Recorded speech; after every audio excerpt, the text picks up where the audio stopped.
গল্পটা অটোমান সাম্রাজ্যের গোধূলি লগ্নের 20 শতকের গোড়ার দিকে একদল প্রগতিশীল তরুণের ইতিহাসের গতিপথকে বদলে দেওয়ার।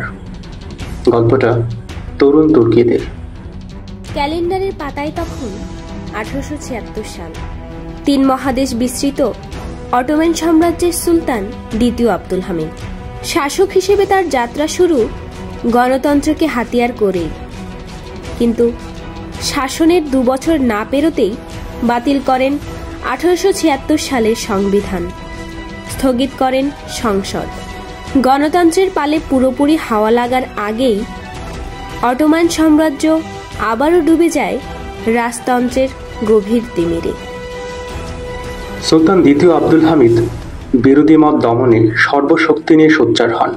তা নিষেধাজ্ঞা থেকে বাদ যায়নি ইউরোপীয় বই থেকে শুরু করে প্রগতিশীল পত্রপত্রিকা, কোনো কিছুই।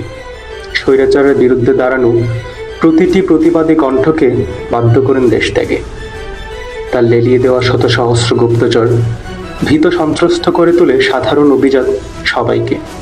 প্রতিবাদী তরুণেরা দেশ ছেড়ে আশ্রয় নেন সুইজারল্যান্ড, ফ্রান্সে।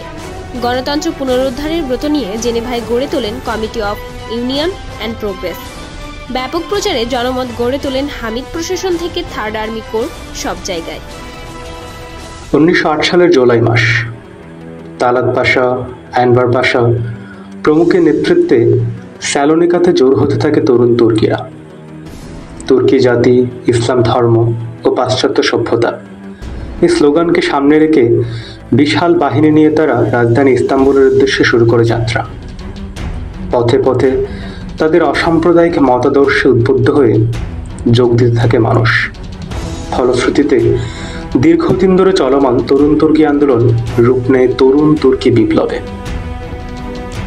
কোণঠাসা দ্বিতীয় আব্দুল হামিদ বুঝতে পারেন আত্মসমর্পণ ছাড়া আর কোনো পথ খোলা নেই।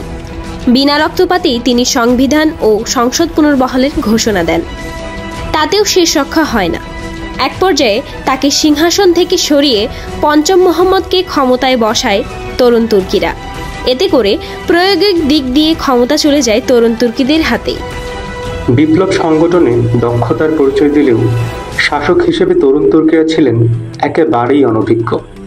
আভ্যন্তরীণ কোন্দল, ভিন্ন ভাষাগোষ্ঠীকে একসাথে বাঁধতে না পারা কিংবা বিরোধী মতকে দমন করতে না পারা প্রভৃতি তাদের শাসনকে ঠেলে দেয় চূড়ান্ত ব্যর্থতার দিকে।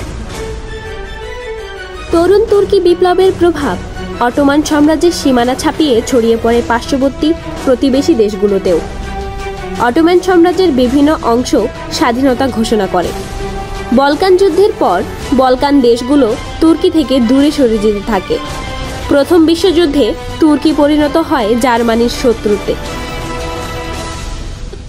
সবকিছুর পরও তরুণ তুর্কি বিপ্লব পৃথিবী জুড়ে প্রতিটি মুক্তিকামী মানুষের সামনে অনুপ্রেরণা যোগাবে যুগের পর যুগ ধরে।